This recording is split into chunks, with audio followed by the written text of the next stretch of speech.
একটা কথা মনে রাখবেন, সব জায়গায় অহংকার হয় না। যুবকরা একটু মনে রাখবেন, কিছু জায়গায় আত্মসম্মান বলেও শব্দ আছে। অহংকার করা নিষেধ, কিন্তু আত্মসম্মানে চলা জায়েজ এবং এটা হক।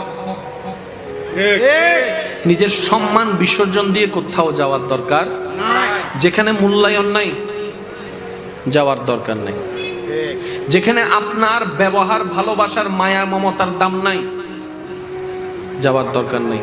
দরকার হলে একা বাঁচেন একা চলেন, একা বাঁচেন একা চলেন। কারোর সামনে ভিক্ষার হাত পাইতেন না, যে হাত রবের দরবারে পেতেছি আজীবন সেখানেই পেতে যাব। কারোর সামনে দুনিয়াবি বিষয়ে মাথা নত করার দরকার।